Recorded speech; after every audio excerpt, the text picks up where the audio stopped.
Welcome to the Beautiful Step Podcast, where we run, stomp, tiptoe, and tango into the confusing but beautiful world of togetherness. We are your hosts, Kris and Charity. Now, let's go make our together even better.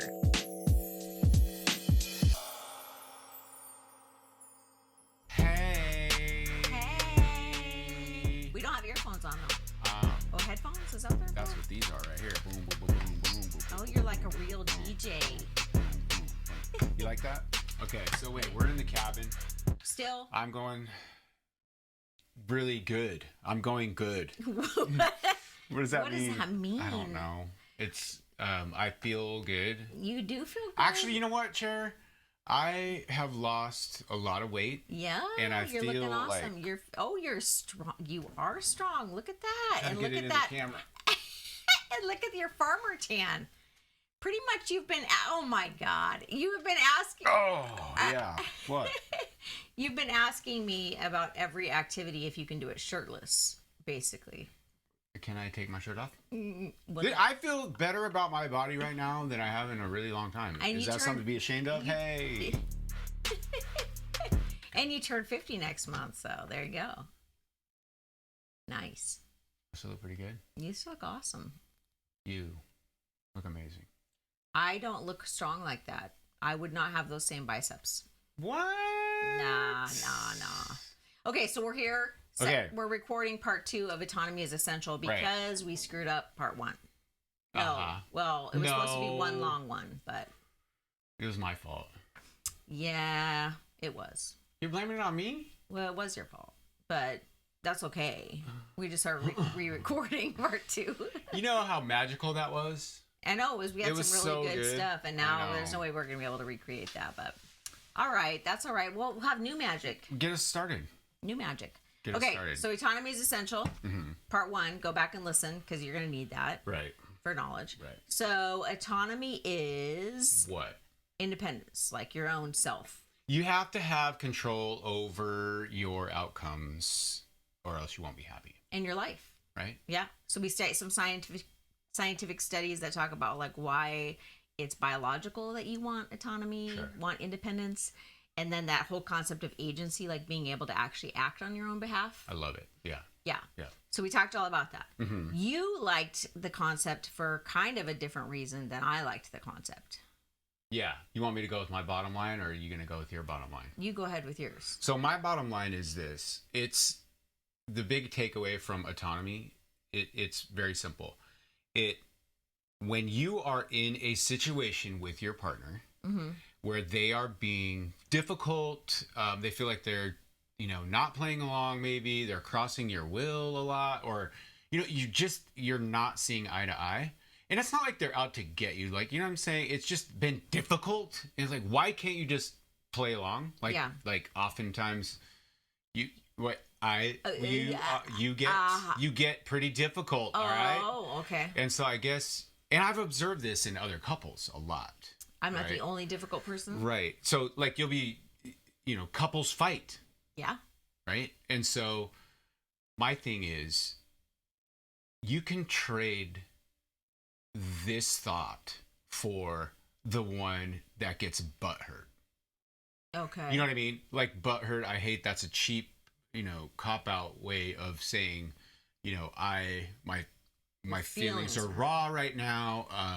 I'm really, if I could have these types of things happening in my life, I'd feel better, or, you know what I'm saying? Like, butthurt it's actually pretty complicated, but you can trade this in for being butthurt, because the big idea is that your partner isn't necessarily doing this to get you or get you back or any of that. They're being like obstinate or difficult or not playing along. They're not really trying to do that personally to you all the time. Maybe in some maniacal situations. Right. But they're just going for their own happiness, and they're feeling stuck. Maybe they're feeling like they can't quite figure out what's going to make them happy, but they know they have to make a choice. And the choice has to be theirs, and they have to have some control over their outcomes. And that is what is biologically, we discovered, is going to make them happy. Yes. Yeah, the ability to choose is what really wards off depression and all of that. Right, choose, but also feel like you chose and now this is the outcome you get. Like, you have to have control over your outcomes, whether your outcomes are, small or insignificant or whatever they are. Just that choosing.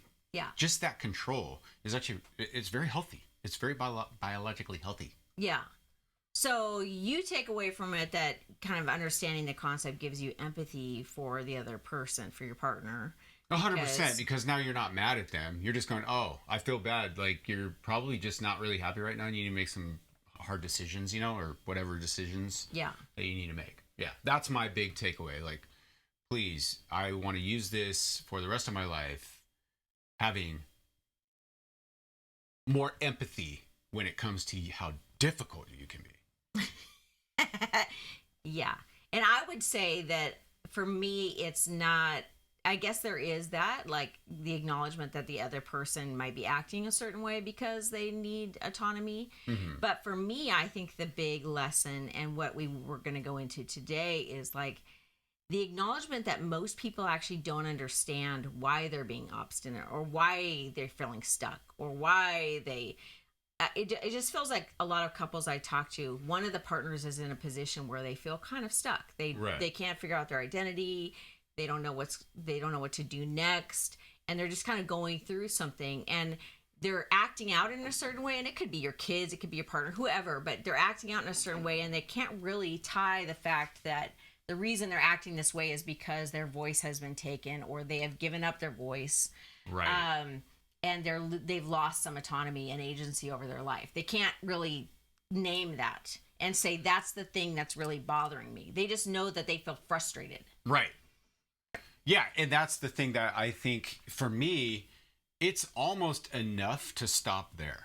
Right? It's almost enough to just say, okay, this is why I am frustrated. Like, I need autonomy. I need to have control over my outcomes. You know what I'm saying? Like, that is enough right there. But like you were talking about this idea of, well, maybe you can use it as sort of a starting point to help them figure out what their problem is. Yeah. Right? Or figure out where they need to be and stuff. And so that's what I was like, whoa, this is actually pretty interesting, Yeah, like I think we can take this second part and say, okay, what are the tools then of being able to help each other develop really good, healthy independence within a relationship? Because that's the stuff people don't really know how to do oftentimes. And those are the things like that we are still always figuring out. Like, what is my own self inside of this partnership? Right. How do I maintain individuality? Mm-hmm. Right. And at the same time, I mean, a healthy sense of that and a healthy sense of control. And at the same time, be in relationship. Because you can totally see how this could be, oh, I'm autonomous. I'm in full control. I want control of my life. I don't want anyone telling me what to do. And pretty soon you end up alone, right? And that's the flip side is like no one wants to be alone. So you have to figure out this tension, right? Right. And we talked about how sometimes it happens that people will self-sabotage or they'll sabotage the relationship in some ways without really knowing why they're doing it. So we might, there might be a relationship where one partner is just kind of doing things that will isolate them from their partner, from their family or whatever, whether it be all sorts of issues to do that, ways to drive away people. And they're not knowing why they're doing it. But sometimes they're doing it because they at some point felt like they lost themselves and they're really just trying to eliminate the other voices that have been kind of speaking over them, speaking for them, have taken up their life.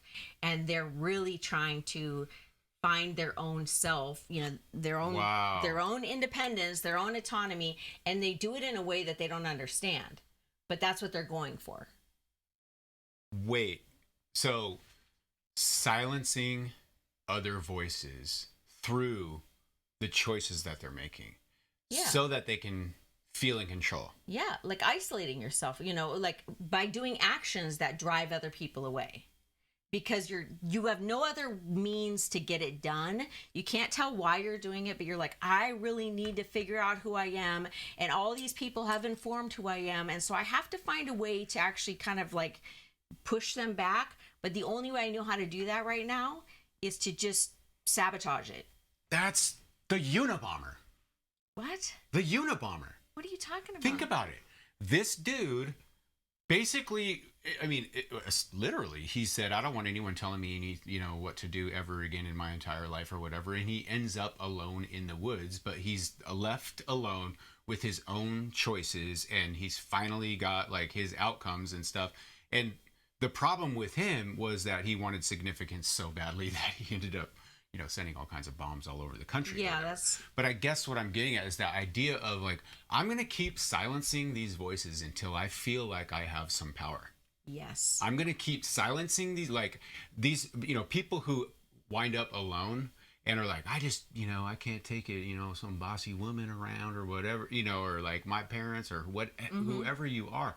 You're going to make those choices, I think. Yeah. Until you are isolated enough to feel like maybe you've gotten power. And if you always feel powerless, I mean, you may just be lonely forever.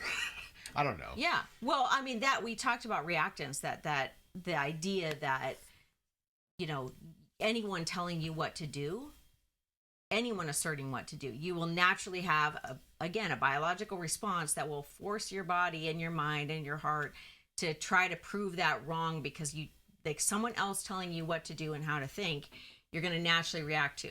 Right. Can I just say this while we're talking through this? I want to what's coming to mind right now as we're talking. This is the first sort of iteration I've had in my mind of this thought is, why don't we just agree that the human spirit is really powerful? Yeah. Like your choices and the way that you carry yourself has a lot of power. Mm-hmm. Power enough to really direct your life. Right. Whether it's good or bad. I mean, the choices that you make, the calls that you call, the things you decide on, that those autonomous things that you're in control of, you've no longer abdicated your choices or your responsibility to someone else. You're taking full responsibility yourself. That stuff can turn out miraculous, right? Yeah. And it can also turn out like a train wreck. So the human condition has a ton of power. Yes. So my question is this. What do you do with it in a relationship? You know what I mean? Yeah. Because you are a powerful person. Even if you don't recognize it. That's what I'm saying. And so what we wanted to talk about today was just tools of like, how do you actually help each other with this, navigate it, and do it in a healthy way, where you can get down to the bottom of like, what are you going for? Yeah. What is the thing that drives you? How can I support you to be the most independent, successful Kris Carmody within our marriage? How do I do that? How do you do that for me? And then how do we do that for the people around us that we're in relationship with? What are the tools to actually help people along in that process? Right. And it's not necessarily because the other person's weak. No. That you're trying to figure it out. I mean, they have the power to do whatever they damn well please, right? Mm-hmm. But how nice is it to have that other person, someone. I mean, I think there's some sort of quote like, you can't get to know yourself until you get intimate with someone else, right? Like, you know what I mean? Like, it's like a mirror. They're going, absolutely. Here's the way you're being. Well, you'll go freaking crazy if you don't have some feedback. Yes. Right? And yeah. You know what I'm saying? Yes, you're powerful enough to direct your life and to make your choices, and you need to do that. But guess what? You've got to actually, I don't know if it's give up that power. I don't think that's it. I think it's more of lean on or let the other person, right, the power that they have sort of influence you. Does that make sense? Am I making sense? Yeah, just help you walk through it. Yeah.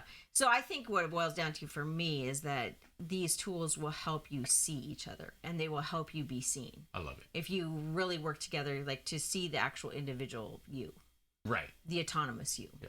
So we just wanted to start off with some really some tools about listening, because the whole thing about helping each other in autonomy is understanding each other, right? Right. And I think a lot of people don't actually take the time to listen to each other, or the time. We're so busy worrying about what we want, we often don't take the time to really dive into maybe what somebody else wants, especially if they're not vocal about it. Right.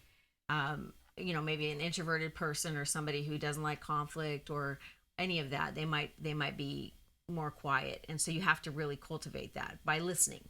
Right. I love it. Yeah. So we took some of these out of the Catalyst book by Jonah Berger, and then we added some too about just listening tips. Give me one. Okay, the first one. Go. Active listening. Okay. What that means is... What? I'm leaned in. I'm looking at you. I'm nodding. I'm like, have body language that's like, I'm listening to you. I'm not interjecting as soon as you say something about myself. I'm not comparing like, oh, I've had that experience too and interrupting you. The one-upper man? Yeah. You ever seen the one, like a person who just one-uppers you all the time? It's the worst. That's not actual listening. I know, it's not listening. Yeah, and it's so annoying. Yeah. So active listening, like be engaged, lean in, be ready to listen. The second one is that you should ask open-ended questions. What do you mean? So not yes or no questions. Like, hey, did you want to do this? That would be yes or no. But like, what would you like to do today? That's open-ended, right? He also says, avoid any question that starts with why if you're actually trying to listen to somebody. Which I thought was I had never thought of that, but that's really brilliant because he says why will always put the other person on the defensive. Like, why would you wear that? Or why would you say that? Yeah. How would you, okay, so rephrase. Or why did you go do that? Right. And all of a sudden it's like, well, now you're having to explain yourself. But not in a good way. You're like defending something you did without even knowing you were going to have to defend it. That's so crazy because why? It goes all the way back to like the most existential question, like why do we exist? If you keep asking why. Yeah. You ever seen that? Oh yeah, you just keep drilling down. It's just a big loop. Yeah. So that's a good idea. Don't ask why.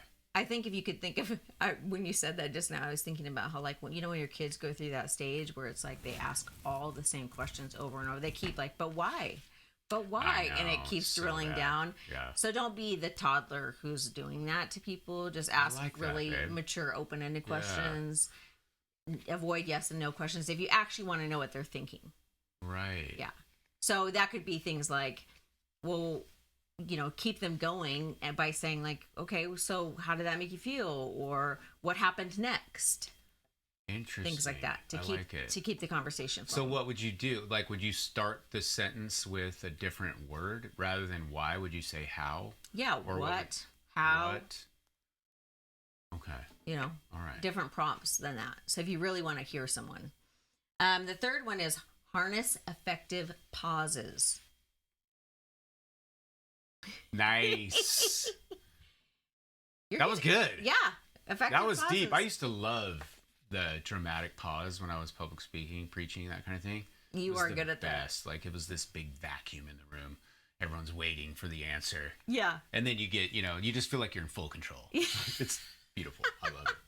Well, the person who is doing the pausing usually kind of is in control. Oh, yeah. Did you know that it turns out that in the art of negotiation, they say, the royal they, like whoever the they is. The other people. They say that the person, this is a negotiation, that the person who speaks first almost always loses. Oh. So you're negotiating along or whatever. Somebody makes an offer, and the first person to budge verbally is almost always the loser. Wow. Yeah, so watch out. That makes sense, yeah. When you go to like a car sales place, you can make your offer and then wait. And if they, if nothing happens, don't say anything. Just wait for them to counter. Right? Don't be like, well, I could give you $10,000 or more or whatever. Yeah. So what if you didn't look at that as a power move, but you looked at it as the person who's doing the pausing is doing so to get a response. And so when you're the active listener, I'm pausing to get a response. I'm getting you to do something to respond to my pause. You were using an example of like a negative power thing, but we could do it in any situation.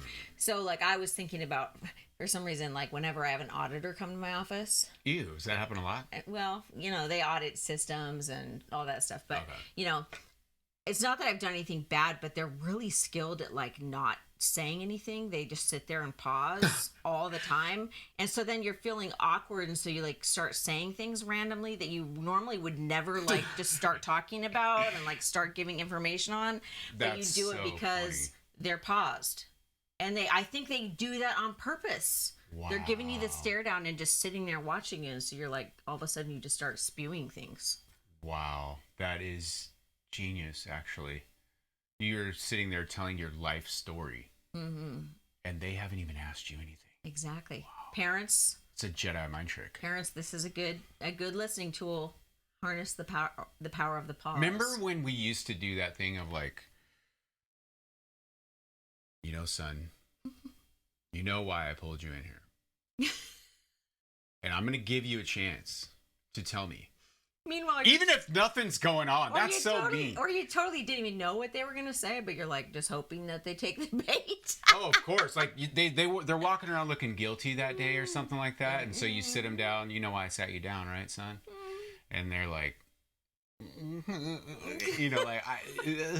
then you just wait it out. That's so I'll give mean. you one chance just to sort of tell me what's happening. That's so mean. Isn't that horrible? You know what I hate? I think that You know what I hate? What? When people say to me, "Can we set up a time to talk?" But don't ever do that to someone. They don't tell me what it is about. You want to talk about a pause? Oh. That is like a 2-3 day pause. Every time I feel like saying, well, maybe I'll agree to that if you tell me what we're going to talk about. But I'm not going to sit and wonder if I'm going to show up to something just to be attacked or whatever. But like that drives me crazy. But people do that all the time. And they think it's like this like nice invitation. I'm like, no, that's the meanest thing ever is to like not tell somebody why you need to talk to them. So bad, especially for a gal like yourself. Oh, really? It's just bad for me? No. I mean, living the life that you did and being part of so many systems where you're putting yourself out there in a really vulnerable way. Like, whether it's helping people or it's, even, teaching and all that kind of stuff. And it's so often like someone will email you. I mean, there's so much like just derogatory garbage that people are like, why didn't you, just dumb comments. But then there are those people who are like, I wanted to talk to you. Are you available Wednesday? And when you're in that sort of vulnerable position, it's just so excruciating. Like, what you should say is like, hey, I wanted to talk to you about this. Yes. Can we meet on Wednesday? Yeah. So that the other person has time to prepare. Because that's just an unfair setup. Yeah. But we digress. Well, I don't want to digress all completely because I know that, like, if you're involved in a church, I'm just going to say this out loud to all of the, people who are involved in the church. Do not do that to your pastor. Don't do it to anybody. Don't do it to a teacher. Don't do any of that. I remember, was it Stephen Hughes? He was one guy who was like, hey, I want to meet with you. This is when I was pastoring. And trust me, man. I mean, he's saying it I think it was an email. And he was like, trust me. All I want to do is come and just give you a high five. I think you're a powerful, beautiful guy, man, that, you have something going. That's nice. It was super big of him to do that. And I'm like, by the time he got there, I already loved the guy, right? I'm like, right, because you weren't armed for bear. You were like ready for love. Yeah. I'm like, this guy's going to be my friend, you know? But almost never did that happen. Yeah. It was almost always like, hey, can we meet Wednesday? And then I would say probably 70% of the time, it was great. Yeah. But even if it isn't great, you should be able to prepare for that. Like, you should let the other person prepare for that. Yeah, that's only fair. Yeah. That's good communication skills. Right. Okay. So don't do it to your spouse either. No. Right? I mean, you don't want to do that to your spouse. Like, we're going to talk Wednesday. Yeah. It's kind of like, wait until your dad gets home. Yeah. Well, then you're just, you're prepped. That's punishment enough. You're right. It like, is. Seriously, waiting till your dad gets home. Suspended I never had a punishment. dad, but I can imagine. Oh, it's awful. That would be like the worst 48 hours or however long that would be. Yep. You're punishing yourself. Yeah. Yeah. Even if it was just an hour or two, it's still really bad. Oof. Okay. So the fourth listening tool, there's 10 of these, but the fourth listening tool is like that you reflect back what somebody is saying, just so they know you're listening to them. So I heard you tell me that I should reflect back what you're saying. Yeah. Yeah. And yes, you should reflect back what you're saying, right? Sorry, I'm being cheesy. No, okay. So just, say something that they've already said so that they know you're paying attention. It's not like a, like, what kind of a thing. And it actually I think it actually helps you pay attention. Oh, for sure.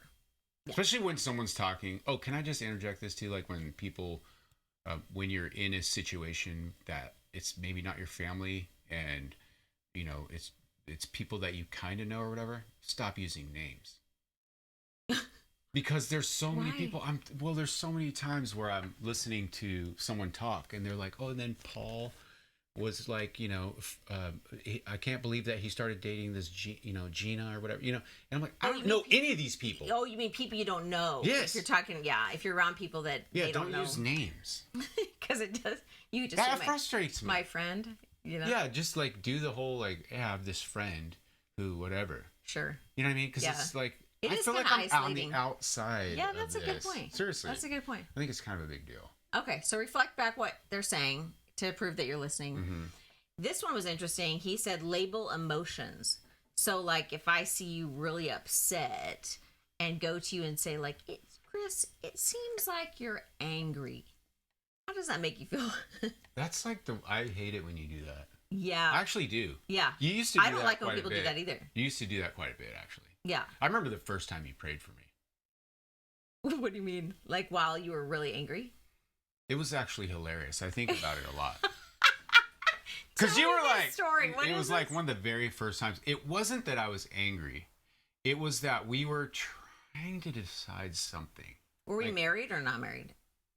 We were, how long was it that we weren't married? Okay. 3 weeks or something? It was like the first, we got married so quick. But I remember it was something.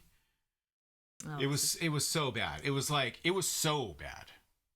We were trying to decide something, and I was frustrated. Like, I was genuinely frustrated by the process, and I was kind of frustrated with myself that I couldn't, whatever the whole. I was the guy on the fence, I think. Mm-hmm.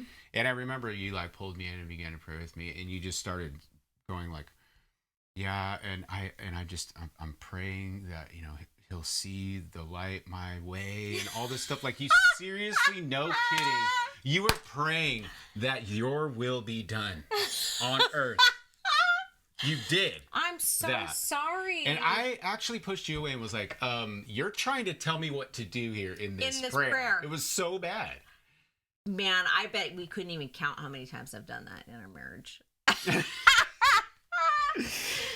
Oh, it's not even sly. It's not even like, smart. It's not even smart. It's like so overt. It's like Cole's TikTok, our son's TikTok. He has this TikTok where he's joking and he like is mocking me praying at the dinner table. It's like, what is it like? Help them know that they're going to burn in hell if they don't, like kind of like reprimanding the child at the dinner table. Yeah, you like sort of like get into this thing where you're going to, present your agenda in prayer, right? And you're just going to pray that God will. Yeah, and it's like you just pray that, this guy's going to see God's glory. You know what I mean? Like, because through you. It is your. Yeah. Okay, wow. So I'm really sorry about that. I would never do that now, but hey, you learn. This is the first time you brought this up to me, so I wish you would have corrected me like 27 years ago. I did it in the moment, and then you sort of kept up with it for about a decade or so. You were getting better. You got better and better. Oh, really? Yeah, you got better and better at it, but to where it was less detectable. Okay. Yeah. But yeah, no, it was good. I mean, respect. You were trying to be autonomous. You're trying to be happy. Yes. Hey. I was trying to be happy through making you better in prayer. Controlling the outcomes of your life. Yes. That's what you're doing by making me choose. Yeah. And see, then I felt squashed, right? Because I wasn't having my own choices because God was supposed to show me what you're supposed to. It's like, oh my goodness, the God card here is terrible. Always trumping with the God card. It's so bad. Okay, but labeling emotions, is that ever appropriate? Is that, like he said, it's actually helpful? Like you might actually say to somebody like, you're seeming kind of frustrated. Are you frustrated? Or like, are you angry or frustrated? Or how would you say you're feeling? Because then they can actually correct you and identify for themselves what they're feeling. But babe, you got to be really careful with this one. Yeah. I really, because it goes really quick into this. Why are you so pissed? Right. Oh yeah. You know what I mean? That makes me crazier. Way crazy. It's like poking a dog with a stick. It makes anyone crazier. Like, why are you in bad mood? Or why are you feeling, why are you so sad? Well, I guess that's the why question. So oh yeah, get why out of there. Whoa, check this out. If you got why out of there, and you just said, "You're sad. I see But that you're that's still sad." asserting. That's still telling them what they're feeling. How do you ask them that without even telling them what they're feeling? Yeah, I think that I am more prone to respond to you if you said something like, "This is making you really angry, huh, babe?" Then, why are you still pissed? Right, yeah. I think I'm willing to hear that. I'm willing to hear like, "Babe, I can tell this is really making you angry." What if I said it like, this seems to be bothering you. Does it make you feel angry or frustrated or sad? Right. What if I gave you that menu approach we talked about in the last episode? Where you're like, then you get to look at it and go, I don't know, am I feeling angry, frustrated, or sad? Or am I just like, I don't have any emotion about it? But you get to identify it then. I think I'd like that, I think. Yeah. I think I like that. Have we done that before? Because that's pretty cool. That's a cool idea. I mean, right now in my most right mind, when I'm like, when you're not pissed? When I'm having a great day and I'm not being like a little brat. Yeah. Then yeah, I think that would be really, I feel like I could respond to that. Like, so maybe to say, I see that you're bothered by, instead of, because bothered by doesn't feel like an accusation, but I see like that's disrupting you. Like what is it making you feel? Right. Yeah. To use like neutral language to bring out that labeling. I don't know. That might be helpful. I think it's helpful. I think it is. I think it's definitely worth it. Like giving it a shot. You gonna try it out on me sometime, or? Oh yeah, for sure. Oh, like what scenario would you think it would work on me though? Oh, seriously. If I really can't tell what you're feeling. I mean, obviously, only do this if it's genuine. If somebody's actually mad and you know exactly what they're mad about, don't be like, you seem really upset and I don't know why. I mean, then you're just a jerk. They're like, yeah, F off. But the other one, what? And guys do this all the time. It's like this unspoken blindness from the male human race. What is it? They'll say to women all the time, like, why aren't you smiling? Smile. They do that to women all the time. Can I just say, if I could stare at a camera, do not say that to women. You will immediately be the asshole everybody hates. Seriously, don't do it. I don't care I don't care how much RBF we have or anything like that. Like telling a woman to smile is like, no, it should end. Do you get that a lot? Oh yeah, women get that all the time. Yeah, and every woman hates it. It's just that men don't understand that they hate it. It's kind of like one of those things. Yo, what is that? I don't know if I've ever in my life said to a woman, "Boy, you would be a lot prettier if you were smiling, girl," or something like this. They just say like smile, or what's wrong? Why are you smiling? But I think it actually stems from like this idea that men think women should be nice and pleasant all the time. That's my own personal. Oh, I love the feminists coming out. Yeah, the feminist is coming out. But I'm just saying, even if she isn't a feminist, she still hates it. So stop doing it. Okay. Where are we at? Don't speak over each other. What? Don't speak over each other is number 6. Oh. Don't speak over each other. You know what the worst thing is? What? Is watching a couple speak over each other. We had a couple friend that spoke over each other every time they talked. I mean every time they talked. And I started thinking to myself, well, you're not talking. You're preparing what to say next as the other person's talking. Right? Yeah, you're not like listening. Yeah. You're not even talking. Like, you're not even, well, I would say communicating. Yeah. When I would say talking, yeah. You are not having a conversation. That's what I mean. Yes. You're having a conversation in yourself. Mm-hmm. Right? Because you're just telling yourself what you're going to say next. Yeah. And that is so lame. Yeah, the talking over thing, that seems to be a common thing with couples. Like either the husband or the wife will be, one or the other will be the natural talker over, and they'll just like interrupt what the other person is saying. Right. Which is like, again, can we just bring up that like when you have a partner that, like if we're sitting across from a couple that's talking, okay, and one person is always interrupting the other person and talking over them. Ooh. No one in the room thinks, wow, that person who's not able, like, is getting overrun is like not a good thinker or not a good speaker, or they dumb or something, or they don't know what they need to say, so this person needs to interject. No one is thinking that, and no one is thinking. So the guy, I'm gonna put it in a guy, okay, like the guy who is like overtaking the conversation. No one thinks he's really smart. No one thinks he's like, oh man, yeah, come on, we don't want to hear from her. Let's hear from you. Like we're not doing that. No, ever. The only thing anyone is thinking, again, is, wow, that person who's interrupting them is such an asshole. That's all they're thinking. They're not thinking they're smarter, or that they are more articulate, or that they really should be the boss. No one's thinking that. And the hard part is, like, right now, no one thinks they do this, right? The over-talker guy or whatever. Or girl right now doesn't know they're, like, doing it, because when they're doing it, they're so excited to like make a point or prove a point, you know, and they just feel like the world needs this right now. Like you're not quite getting it, so I gotta interject, you know, and I'm not even gonna ask, I'm just gonna like direct this thing to it, you know what I mean? Yeah. I know the personality, and it's really frustrating. It's really frustrating to watch couples do it to each other. And then I think a really close second is when one of the partner, spouse, whatever, speaks for. Yes, not over, but speaks for. That is like gross. That's the next one. It's number 7. Oh, don't speak for each other. Like, don't answer for the other person. Right, which is hard. It is kind of hard, especially if like you see them like they're uncomfortable, or you might think it makes them uncomfortable.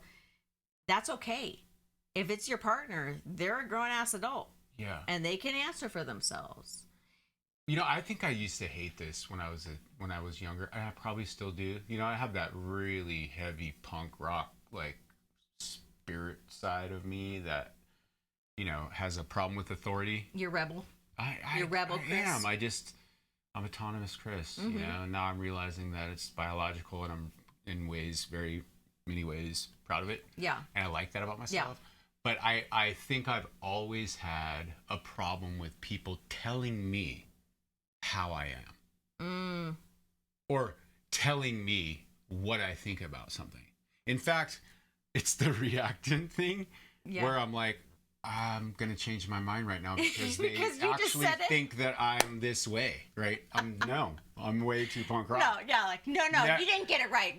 Wrong, exactly. As much as I want to be like that, like, no, don't tell me who I am. Like, don't tell me I am my own person. Well, reactance does that, right? They, you know, even then in that study we cited last week, it was like, that is what happens. Even if you were already going to do that, as soon as somebody tells you to do it, you don't want to do it anymore because you're like, oh no. Nope. I'm not going to be told. Right.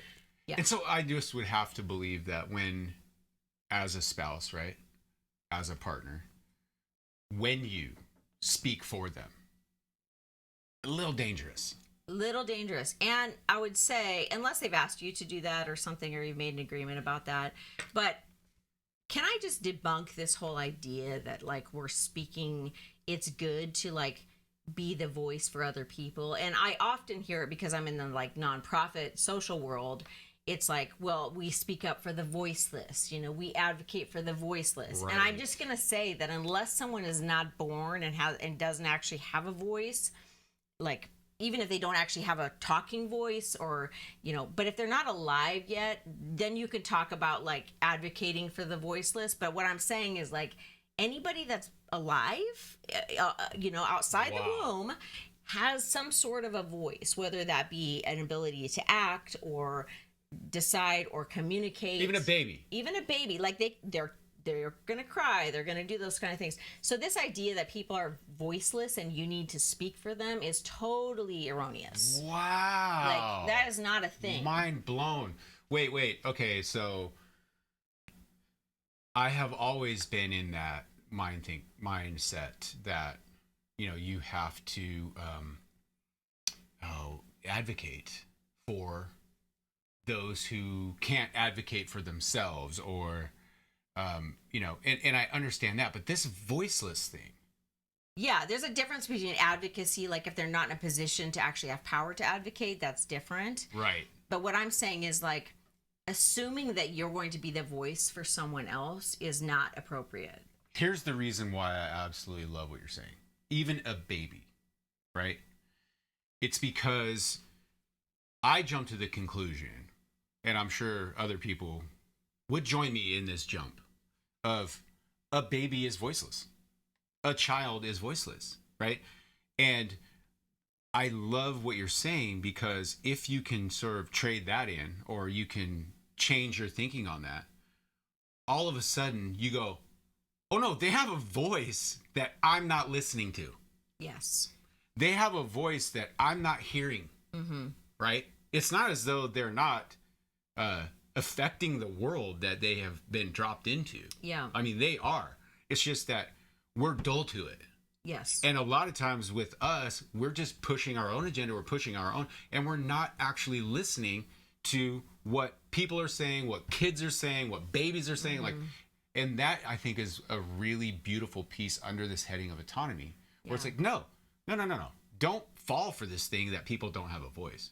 Why don't you shut up and listen? Yeah. In whatever form that takes, like let them speak into the conversation.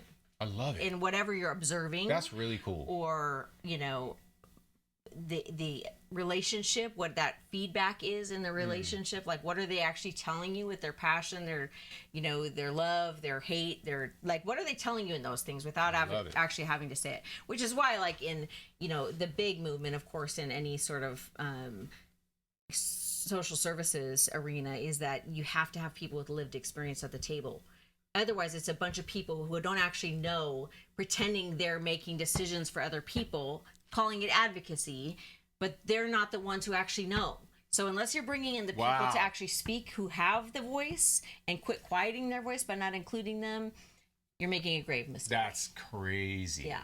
Yeah. So that's beautiful. And I mean, let's just circle it back to, I think it's truer than not true that there is a person in the relationship, I'm just saying, like, a monogamous, relationship, whether it's marriage or, partnership or whatever it is, a lot of times there will be a quieter one. Yeah, for sure. And I think that, and it's not because they don't have a voice. It's because you're just not getting it. Yeah. Or you didn't leave space for them to talk. Or you didn't leave space. You're not communicating. You're not listening. Maybe you're not, And so I think that it would be, this is a really good sort of check, sort of tool. If you think that your partner right now, your spouse right now, can't think for themselves, or is just being really quiet and not really speaking up, and they seem really confused, maybe you are. Wow. Maybe you're not listening. Yeah. Maybe there's a million things that she's saying that you're not picking up on, man. Yeah. I think you might have already decided what you think she's saying. You might exactly discount and not think that she has an opinion. She's not saying what she should. Because she's not articulating the way you wanted to hear it. But she might be saying it in other ways. In her actions, in what she's doing, she's probably speaking loud and clear. It's funny because there's so many things, especially as a new husband, that you would expect that your wife would either do or say or believe. And oftentimes that's not the case, because you're dealing with an individual. Yeah. You're not dealing with your sort of projected idea of what a quintessential wife would be. You're actually dealing with a woman here. You know, a woman who is autonomous and beautiful and powerful. Has her own mind. Has her own mind, baby. And that is, I think, just such a great check. Yes. And this idea that, like, her opinion needs to agree with you is total, like, love and partnership does not equal agreement. That's not the same thing. Right. You can be in really good partnership and not be in agreement about something. And it doesn't mean that they're against you. It just means they have their own mind and they get to decide that. Just like you get to. I love that. Yeah. Yeah, I heard that. I remember seeing this episode, and I remember someone speaking about this episode of Captain Kirk, where he gets dropped into a world where it's a whole bunch of women, beautiful women. Yeah. I mean, the guy was a stud. Captain Think about Kirk, Star Trek, yeah. Every single episode, this guy's like, taking some chick back to the spaceship. You know what I mean? Like, and she's even if she had like 9 heads. Yeah. No, but he gets dropped into this world with all these super hot chicks. You ever notice that even the aliens had big boobs though? Like they were never without boobies. Yeah. And we didn't come up in a patriarchal society. I love it. So, but the thing that was really interesting about this was that he gets dropped into this world with all these women who do exactly what he wants all the time, like constantly. They're basically they're just slaves, right? And most guys are like, okay, this is the perfect world. This is heaven, right? Yeah. And what happens is by the end of this thing, he is so like, I can't remember what the actual feelings were, but he could not wait to get out of there. I mean, he was like, this is the worst possible universe I could ever live Interesting. in. Right? Yeah. And these writers did this way back then because they just knew, right? Yeah. That like if all you ever get is more of you. Oh, what a boring existence. Not only that, but yeah, I mean, you just, there's nothing like worse almost. Yeah. In a big way. Yeah. Right? Yeah, for sure. Well, I'm going to get really raw about this, really real, because so we were pastors. You were the senior pastor, right? And here I am, the pastor's wife and also pastor, but like, in the Christian world, women have a place within the church. Sure. And even though we were trying to combat that a little bit, it still exists definitely within that structure. And I remember for me, kind of one of the, like towards the end where it was like the final straw, many final straws for me. One of them was that as my opinion was changing and I would have a disagreement, like I would be like, I don't agree with that anymore, or I don't feel that, or I don't believe that anymore. Because of the position, I wasn't allowed to disagree with you.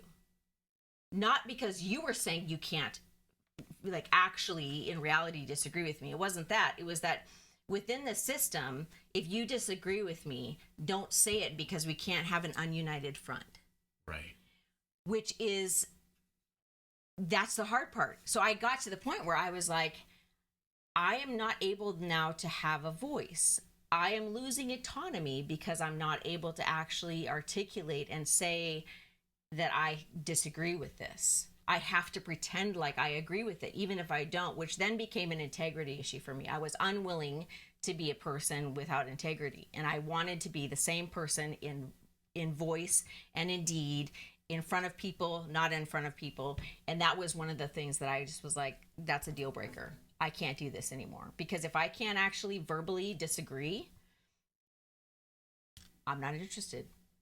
That is such... thank you. I mean, seriously, thank you for bringing that up, because, I mean, there's so many different rabbit trails we go down right now with that whole idea. But I would say this. Based on... I don't know, we may get in trouble for this. But based on Captain Kirk... Okay. Based on how many pastors and many men within churchianity, let's just call it churchianity so we stay safe here. Okay. It's like they have this misconception that they want to be in love with themselves. They don't want a woman with some power and an actual thought. They're more in love with themselves. Yeah. And their own thoughts and their own opinions. Than they are with an actual individual. And they really do actually believe that they know better. All the time. That their opinion is the right opinion. And therefore no one should disagree. And hopefully they'll have their Captain Kirk moment. God, I hope so. That's what I'm praying for. I hope someday, they figure it out. But I'm just saying, for me, that was a deal breaker. Yeah. Like, that was one of the things that I just said, can't do it. Yeah. Won't do it. Can I just say what I observed from you? And we're talking about autonomy. We're talking about individual. We're talking about integrity. We're talking about you have to make choices. You have to be in control of your life, just to be happy biologically. Okay. Yes. And the thing that I observed about you was in, churchianity, that I thought was really very respectable. And in fact, it was convicting, where you were like, look, I can't say, and this is a church that I created, right? You said, and I think it's true, you said, I cannot say that the way we treat women isn't oppressive.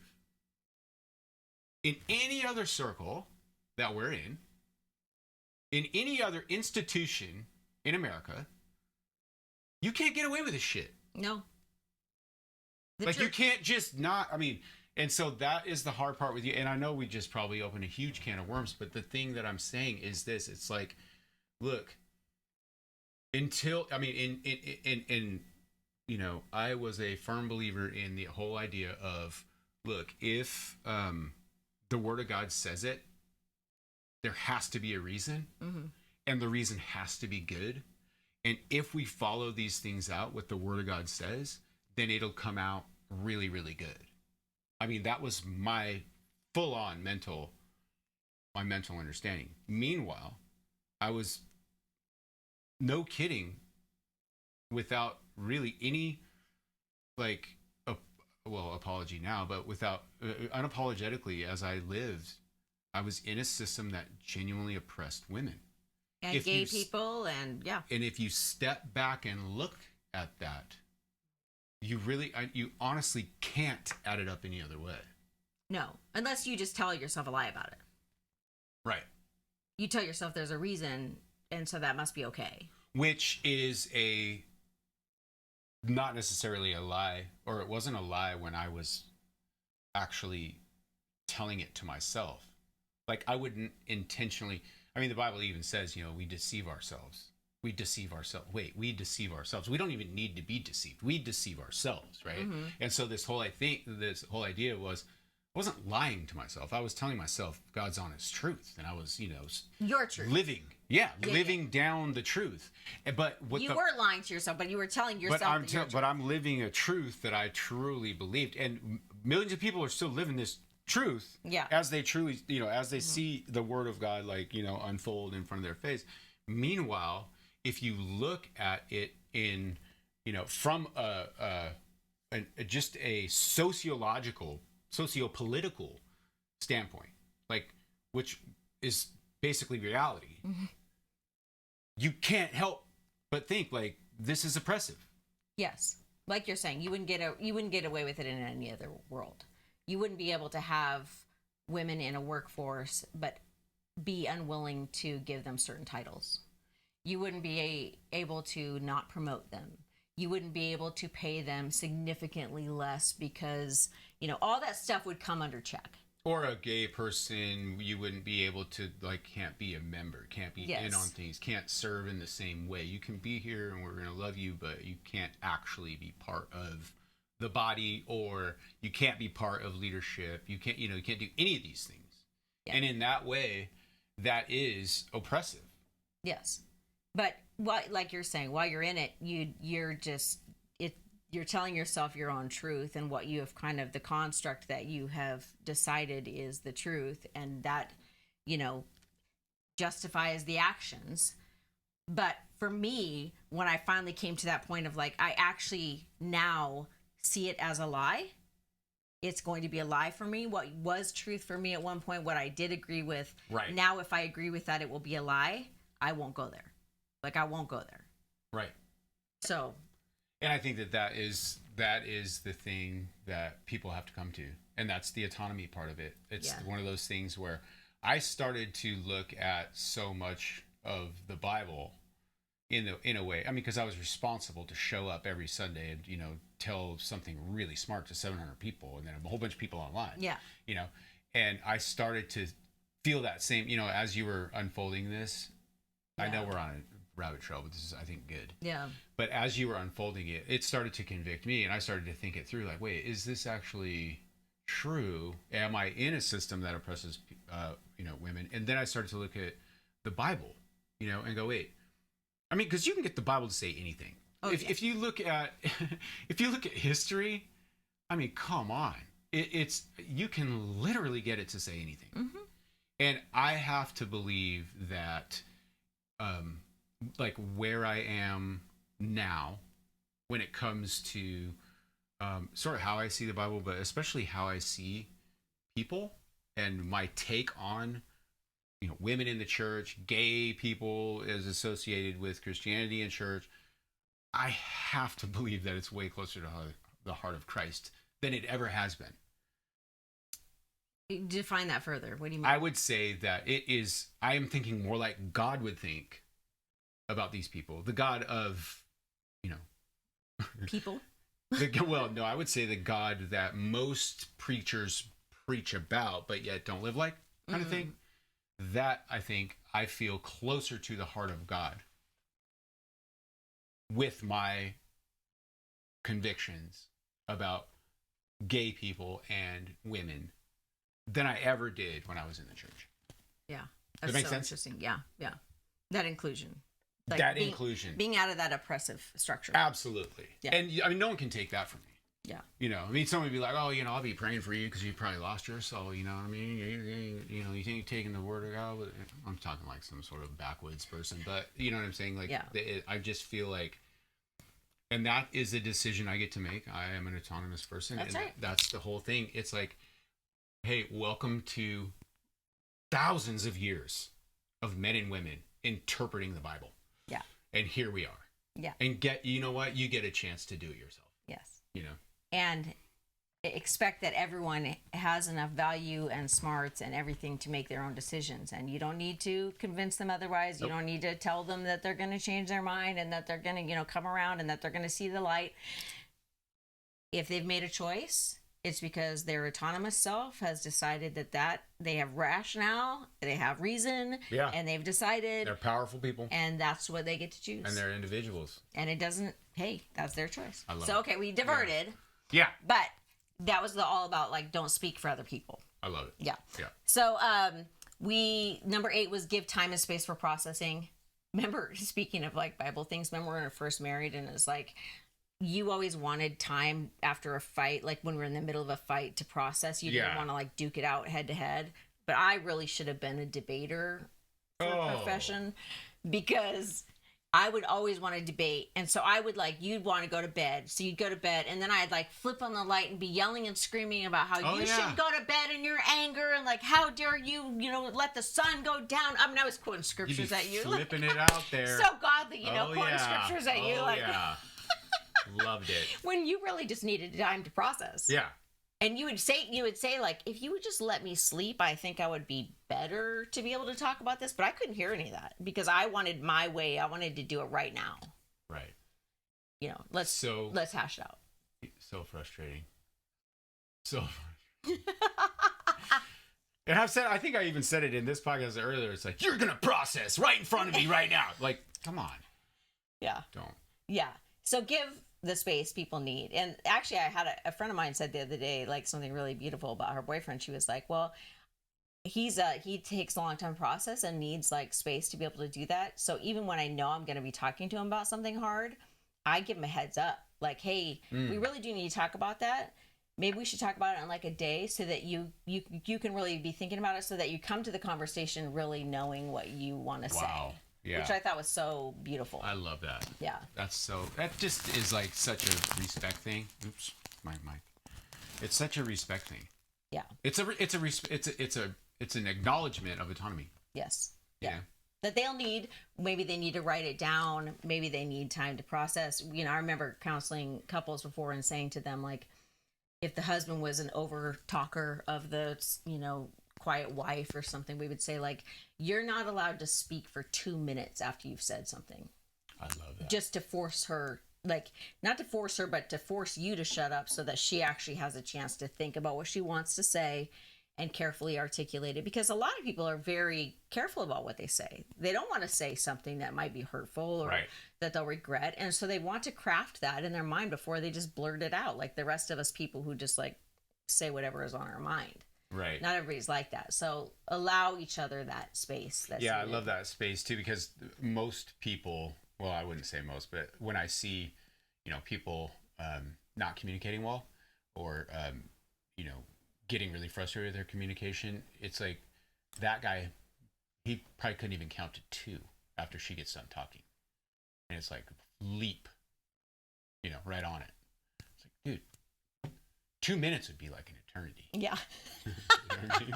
Totally. Yeah. But it's super good.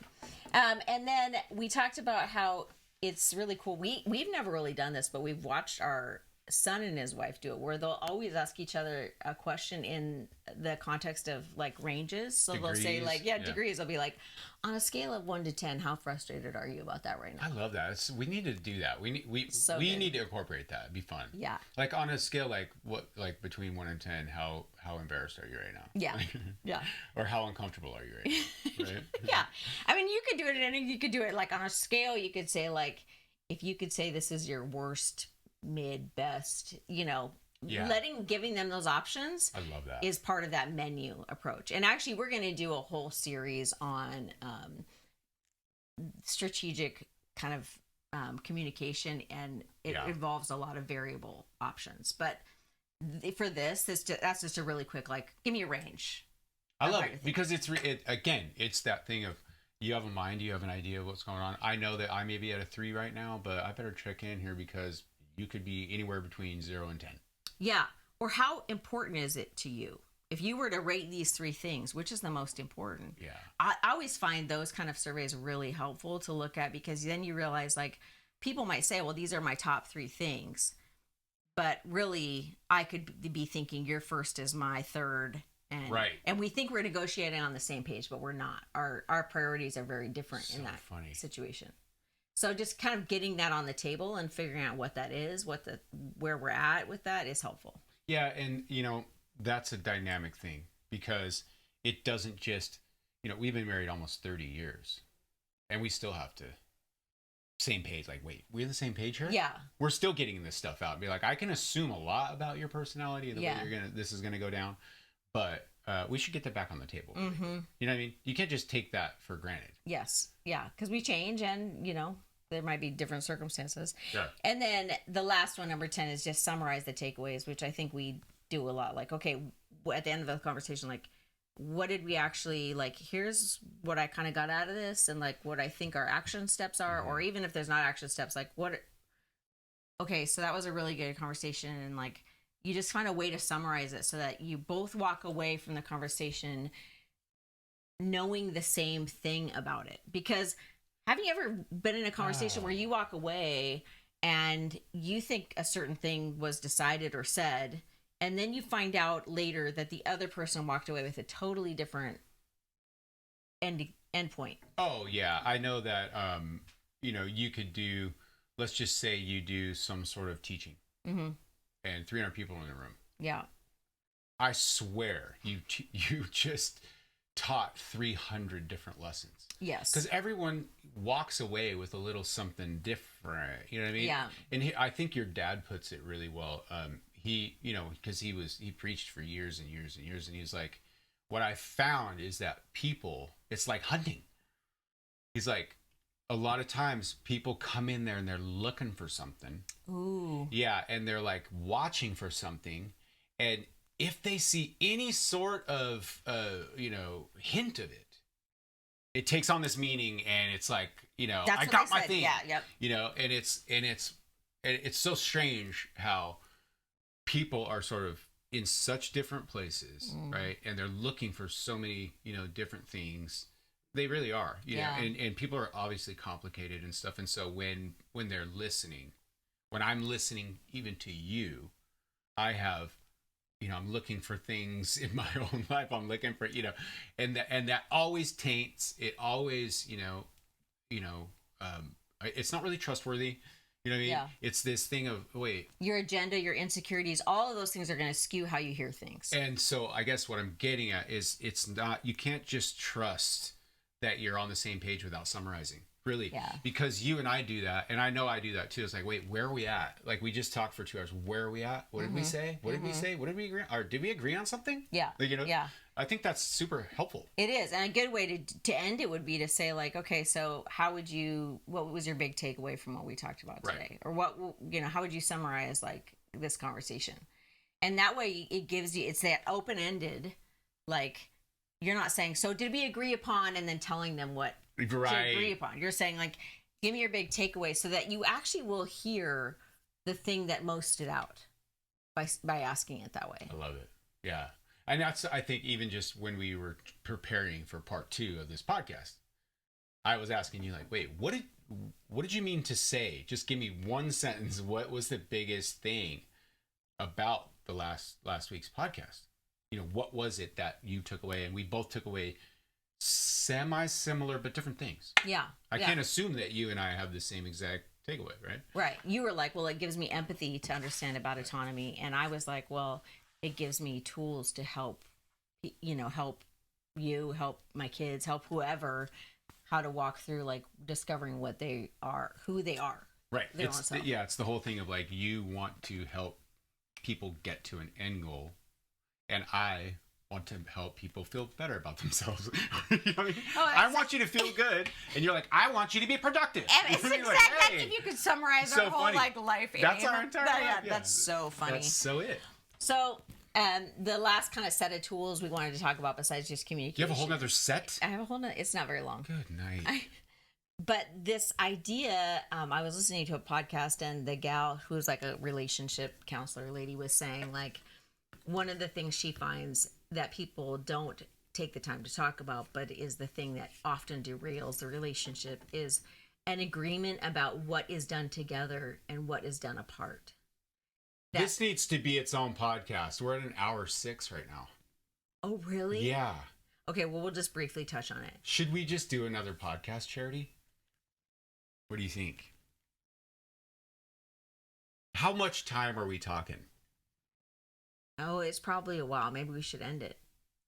All right. Stay tuned for part 3. Part 3 of autonomy, what you do together and what is done apart. I love it. And how you negotiate that, because it's important. Let's get it.